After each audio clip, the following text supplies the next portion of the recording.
Welcome to City Inside Out. I'm your host, Brian Callanan. State Democrats, in a serious budget hole, are considering a new tax on people who earn more than $1 million a year. Washington is one of only 9 states without an income tax. So is now the time for this major change? This is a monumental opportunity to begin to truly shift our upside-down tax code. Supporters of Senate Bill 6346 say a 9.9% tax on gross annual income over $1 million would level the playing field in Washington state, where the top 1% of earners pay about 4% of their income in tax, and the poorest, 14%. Hold millionaires responsible for a more equal contribution to our budget. This is a slippery slope. But opponents worry the tax would eventually hit middle-class earners, and they say lawmakers aren't listening. 11 times the voters have said they do not want an income tax. But voters have recently supported a capital gains tax on the wealthy. So is there some political momentum for Democrats to cash in on? The government has a responsibility to do what it can to help people around the state. Our panel weighs in. Put it on the ballot and let everybody vote on it again. A millionaire's tax that's raising what seems like a million questions. Next on City Inside Out.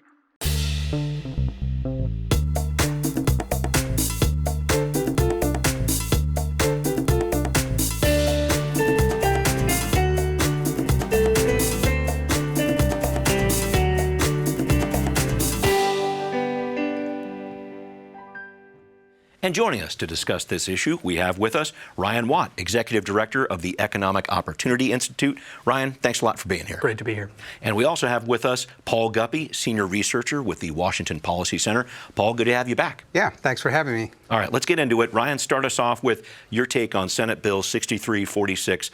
Why does the state of Washington need a millionaire's tax? Yeah. Well, we talk of ourselves here in Washington as being a progressive state, and we are in many ways. One of the ways in which we are not progressive is that we ask the poorest 20% of Washingtonians to pay far more of their income in taxes than the richest 20%. So if you're in that bottom 20% of earners in Washington, you're paying about 14% of your income in taxes, sales tax, business and occupation tax, and the like. If you're in the top 1%, you're paying just a little over 4% of your income in taxes. And that means we're asking the poor to pay the most and the rich to pay the least. And that allows us, or that puts us in a position where we are not able to make the investments we need in healthcare, in childcare, in K-12 education, all the things that make life more affordable. Okay, got it. Paul, I know you have some different ideas. Thank you for going right there. Ryan, what do you got? Well, interestingly, not so much on this. We might actually agree on one point here, and that is that our tax system is very regressive. Taxes have been going up consistently over years, and that falls on everybody. And the problem with imposing an income tax is that it does nothing to provide tax relief for the working people, lower income people that we're both concerned about, actually, because it doesn't do anything to lower, or else very minimal, to lower the tax burden on other people. So the legislature is not looking at taxes like the sales tax, the property tax, basic business taxes that we all pay, energy taxes, for example. The Inslee energy tax adds 40 cents a gallon to the price of gas. So we have all this huge raft of taxes that we are all paying, and the only solution that Olympia is coming up with is to add a new income tax on top of that.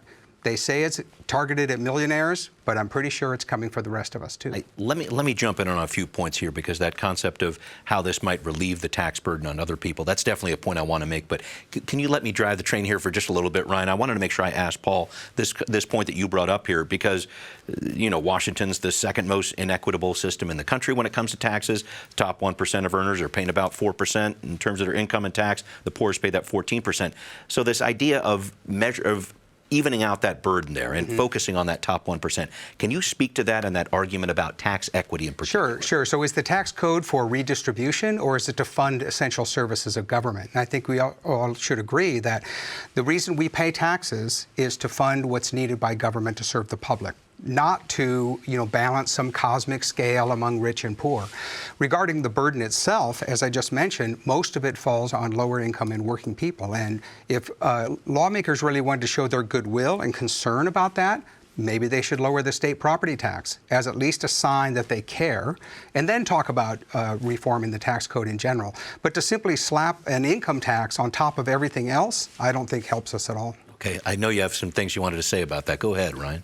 Yeah, I mean, Paul, it's very nice to be here with you, but some of what you said, I think, in your first answer isn't entirely true in the sense that this proposal does create tax credits for working people through an expansion of the Working Families Tax Credit. It does reduce the sales tax through the exemption of certain household items from the sales tax. It does reduce taxes for small businesses by raising the small business tax exemption to $300,000 a year. The framework you laid out is exactly the framework that we have been advocating for, which is funding critical services that make life more affordable for folks by asking the rich to pay a little bit more and by providing tax relief to poor and working people. That's what's in the bill. Okay, some thoughts about that, please. Sure thing. Yeah. So this is a matter of scale and proportion.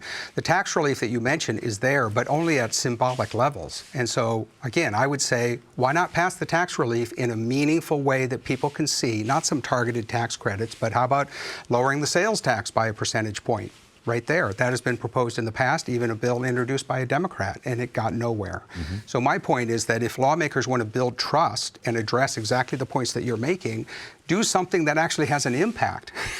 The provisions of tax relief that are in the bill, Governor Ferguson, knowing that people do not like an income tax, included those provisions, but they're so minuscule compared to the broader impact, they really won't make much difference. Ryan, can I have you speak to that? Because we're talking about a moving target here, clearly. Yes, 6346, lawmakers are working on this and trying to make some changes here. But I know the governor has said very recently that this bill doesn't do enough, essentially echoing what Paul has said here. Needs to be more tax relief, money back in the pockets of the people who need it, the working class Washingtonians. How do you respond to that? I guess Paul's criticism and the governor's criticism too. And do you know of any backroom working that's going on there to try to rectify that situation? Well, I'm sure there's lots of conversations right now between the governor and the legislature, as there should be in any discussion of this magnitude. I think the governor has been really clear since the beginning of legislative session that he supports this basic framework of tax of 9.9% on people making over $1 million a year. I think he's also been really clear that, as all of us have said on this panel, that some of the revenue that comes in needs to go right back to working Washingtonians in the form of tax relief. I think that's a framework that he and the legislature agree on. It's a question of figuring out the details. Okay. I want to make sure I get into an issue that you've brought up, Paul, in terms of what the Let me Washington... add something real please, quickly yeah, right if you here. could. Well, I'm pretty confident that if the legislature sent the governor a bill that had only income tax and no tax relief, he would sign it anyway. So the goal here of this vehicle, this bill, is to get an income tax in place under any circumstances at all, and then expand it later. So we can talk about that a bit more. I suppose, yeah, or let's jump into it now, because I think that is a critique a lot of people have said. If we start with this income tax on people who make a lot, it's eventually going to be levied on everybody in our state. Ryan, let's talk about that, because you've heard that criticism too, I know. Yeah, I certainly have. And what we at the Economic Opportunity Institute are fighting for is what we've been talking about already. We're trying to make sure that life is affordable for people in Washington. We know to do that, we need to invest in programs in K-12 education, in healthcare, in childcare. And we know in order to do that, we need to write our upside-down tax code. And so we are fighting, yes, for higher taxes on those making over $1 million a year, and we are going to be fighting to lower taxes for those who are working class in this state. That's our fight now. That's going to be our fight in the future. We want taxes for those people to go down, not up. Okay. Maybe some thoughts about what Ryan's saying there, Paul, and if you believe that a millionaire's tax will stay a millionaire's tax. Yeah, it's not a millionaire's tax. It's an everybody tax. There's a two-step process. One is enact an income tax of any kind on millionaires, high earners, and then those terms will be eroded away later on. That's step two. Why do you say that? Because it's happened every single time that a new tax has been put in place. Even if you look at the federal income tax, started as a tax on the rich, 2%, and today we all pay it. The same thing has happened in other states as well. But even in this state, existing taxes are always going up, they never go down. Last year, the governor signed the largest tax increase in history, $9 billion, and it was across the board common taxes that we all pay, nothing about targeting high earners. So if you wanted to be direct from an analytical point of view, this bill is basically a Trojan horse to get an income tax started and then expand it later on. And I could cite dozens of examples of where that's happened already. Okay, let's talk about this Trojan horse concept too. And I think maybe also a point that Paul is making here is that the spending by our state has been growing and growing over the past several years. There's a spending problem, not necessarily a revenue problem, I think. Right. The policy and we can get into that, too. Yeah, please. Would you mind starting down that path, and I'll bring you in, too. Just some thoughts about that with regard to this tax, where it is, where it could go, and this idea that government spending is out of control, too. Well, it is true that in nominal terms, our state budget is higher than it's ever been, but it's also true that you used to be able to get a movie ticket for $1, you used to be able to buy a gumball for a dime. Costs have gone up. If you take, let's say, we have the last good year of data we have is 2024. So if you take 30 years before that, 1994 to 2024, personal income in this state grew by 170%. That's largely a consequence of the tech boom that we've seen in this region over the last 30 years. Compared to that personal income in 1994, we were paying, our state budget was just a little over 1% of the level of personal income in Washington state. In 2024, it's half that, 0.6%. Of personal income in Washington state. So as our state has grown wealthy, as individuals in this state have grown tremendously wealthy, our investments in K-12 education, in healthcare, and in childcare have simply not kept up. Okay. Some thoughts about that, please? Yes. Yeah, here we go. Okay. Yeah. The government does not have a right to a proportion of our income. It's not a matter of percentages. A kind of, parasite government that sees that other people are being prosperous and therefore lawmakers got to jump in and get their cut. I actually find that offensive as far as what the role of government is. I think the government's role is to tax the community in a fair and even way in order to fund public services that we all need: schools, roads, transportation, public safety, things like that. It's very straightforward. I've seen this statistic. It's like, well, wealth is going up, and so government has to get part of it. That's the part that I object to. Okay. Also, state government has doubled in 10 years in nominal terms. But even in terms of the size of the budget, you're saying? Correct. The budget has increased from about $35 billion to $78 billion today. And if you add in population and inflation, which is reasonable, you still end up with 50% larger government today than we had just 10 years ago. So government is a pushing industry of its own, which is constantly growing, and there's this insatiable appetite for money, and bills like this income tax bill are put forward with a cover story. Of course, they always have to explain why they're going to raise taxes, but the result is always more money going to Olympia. Ryan, please. Well, I think if the cover story is investing in programs that are trying to lower costs for people, then I'll buy that cover story. I'm a parent of a 16-month-old son. I don't even want to tell you what I'm paying for childcare because it is literally more than rent, and I'm paying too much for rent already. We have programs that we know can lower costs for folks across this state. Right now in the governor's proposed budget, we're seeing huge cuts to childcare programs, commitments that were made by the legislature to people of this state in prior years that have been unfunded due to a reluctance to actually ask the wealthy to pay a little bit more of what they owe. We have an opportunity through this legislation to actually invest in the things that lower costs for working families. Of course, the government doesn't have a right to come in and take a proportion of income, but the government has a responsibility to do what it can to help people around the state. And right now, the revenue structure we have in Olympia doesn't allow them to do that. Let me switch gears a little bit with you, and I'll go to you, Paul, on this one. I want to talk about this independent survey from DHM that was released last month. It showed a majority of people, and I'm talking Democrats, Republicans, independents, all support a tax on millionaires. And they got voters across the state, too, in blue counties and in red counties, supported keeping Washington's capital gains tax in place in 2024. The point I'm getting to is this. Clearly, this idea of taxing the wealthy is very popular right now. What is your message to the many people in Washington who support this concept? Yeah, the narrative is popular. Okay, so I read that survey, and every survey is based on what is the wording of the question. The question says, would you support a tax on, quote, high earners? Of course, people are going to be inclined to say yes to a tax of like, oh, tax that rich guy over there, don't tax me. But what they don't see and what's not included in the survey, and what the question should be is, would you support an income tax on millionaires today if you yourself are going to start paying it tomorrow? And that's actually what's going to happen. So when I hear the term high earner, millionaires, what I really think is that applies to the rest of us at some point. Interesting. Ryan, I want you to speak to that, and also, I guess, looking at the flip side of this, voters in our state have said no to a personal income tax repeatedly over the years, 10 times, as Tim Eyman would tell you. And with this measure in particular, more than 60,000 people signed on the no side when it had a hearing in Olympia in early February. What do those numbers tell you? And maybe you can weave in some of what Paul was saying, too, please.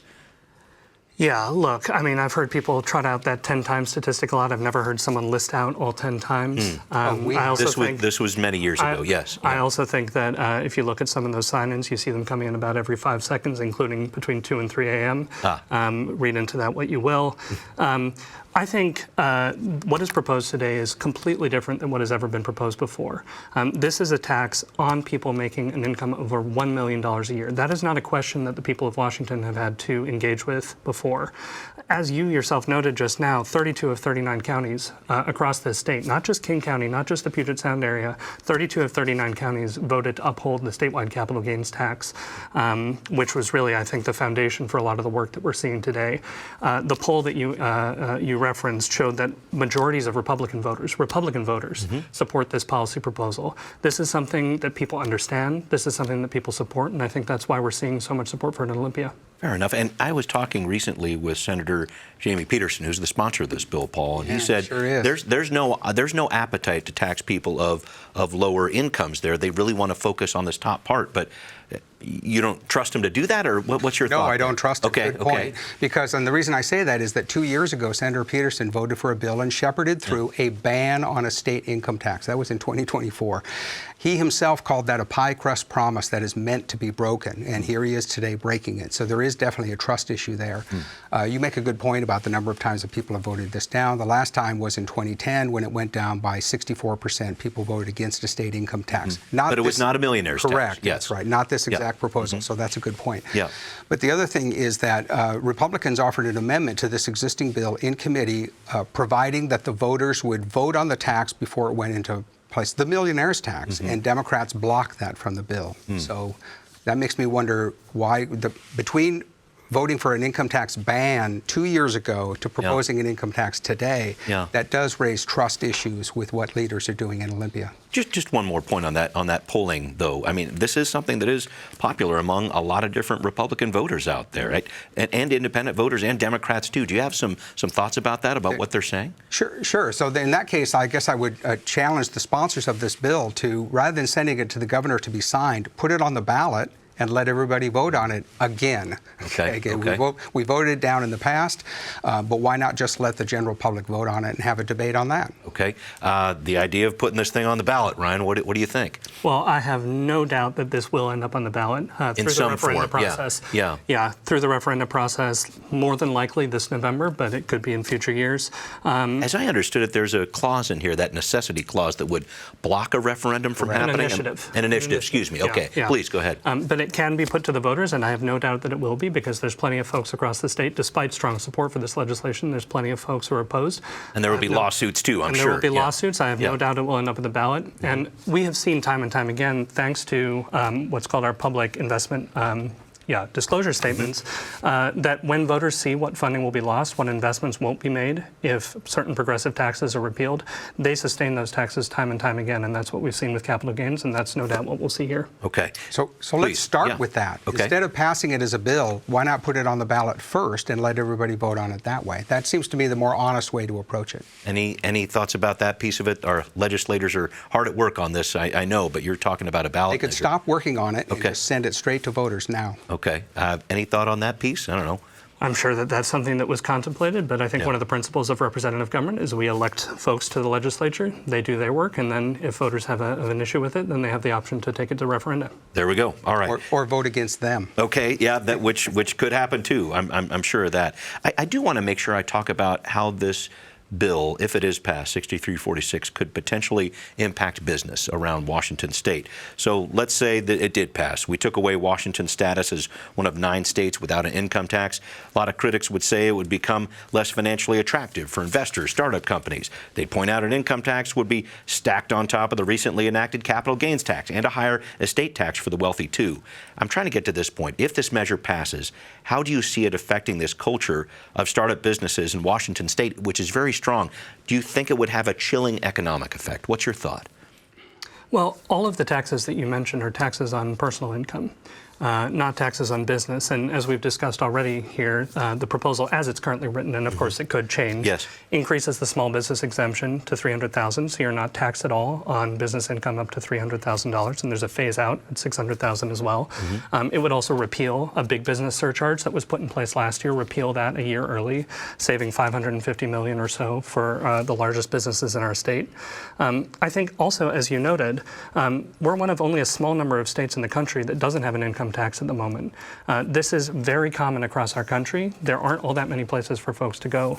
I think the intent of the drafters of this legislation so far is to make life easier for businesses in Washington by reducing our reliance on the B&O tax, which I think nobody in this state loves. I don't think there's anyone in this state who can get to defend the B&O tax as it's structured. Right.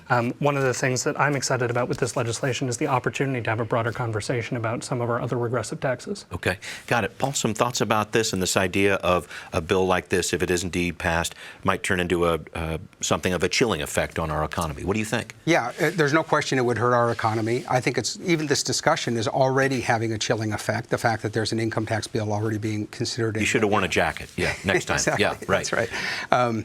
So that. Because of the chilling effect. Yes, indeed. Yeah. But there are other places that people can go, and I'll just name three. Tennessee, Florida, and Texas are all gaining businesses. They're all gaining populations.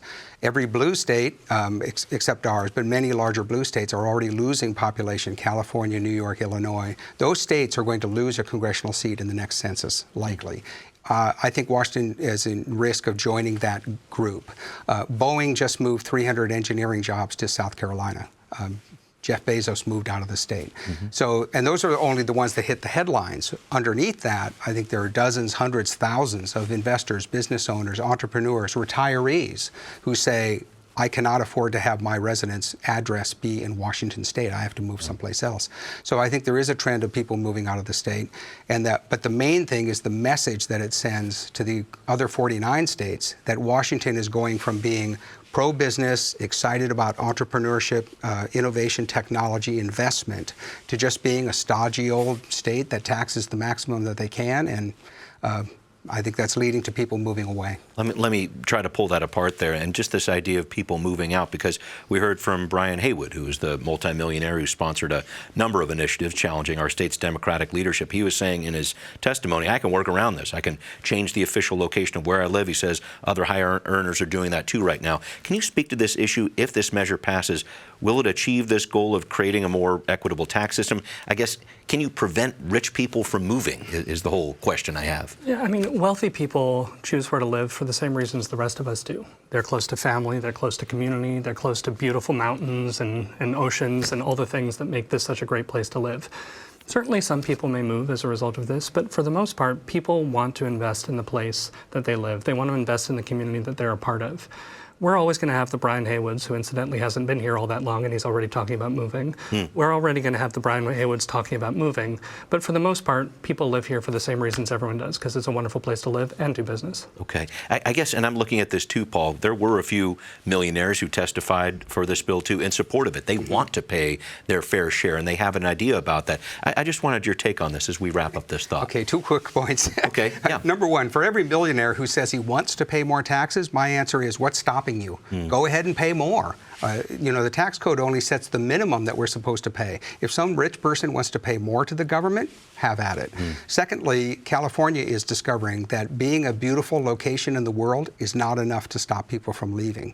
They have lost population, and again, I love Washington State, it is beautiful, but there's a point when people decide either for locating their business or where they want to retire, when they're at the highest income of their lives, is a big incentive to move your residence to another state. Final thought on this, Rian, please. When we talk about people leaving California or people leaving a lot of the states that Paul mentioned, there's certainly some millionaires in that group who are leaving, but there's a lot of working class people leaving too. And the reason they're leaving, for the most part, is costs are incredibly high, particularly housing costs. People simply cannot afford to live in our nation's great cities because housing is too expensive, which is all the more reason to invest in lowering housing costs at the state level, investing in the Housing Trust Fund, investing in the programs that can help people with rent.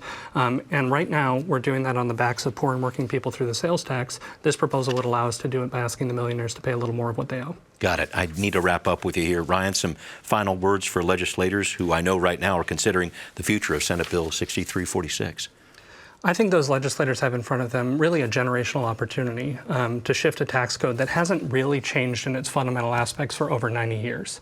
We've put ourselves in a position where we're asking our small businesses, where we're asking working people to pay huge proportions of their income in taxes, while the richest continue to see their wealth grow without really paying a fair share. This is an opportunity to fix that, to provide some relief to working families in Washington, and I hope the legislature takes it. All right, some final thoughts. I'll let you wrap up, Paul. Sure. If lawmakers were really committed and cared about affordability, and you're exactly right about that, they would cut the tax burden now. They would free up regulations so the housing is more affordable, particularly the Growth Management Act, which makes buildable land very expensive.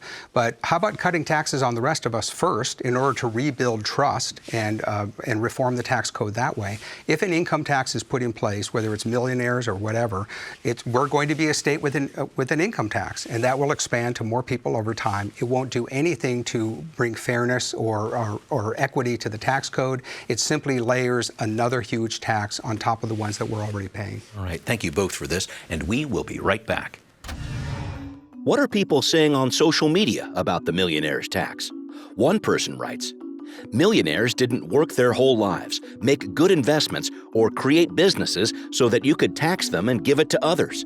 Another says, "If you advocate for millionaires, you are advocating for this unfair system that benefits a few privileged people over many, many, many more who need relief."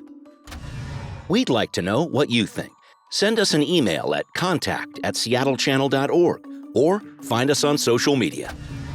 Great to have that feedback, and a big thanks to Paul Guppy, Senior Researcher with the Washington Policy Center. Great to have you here. Thank you. And also with us, we have Rian Watt, Executive Director of the Economic Opportunity Institute. Ryan, good to have you too. I appreciate you being here. Thank you for having me. All right, I'm Brian Callanan. We'll see you next time on City Inside Out.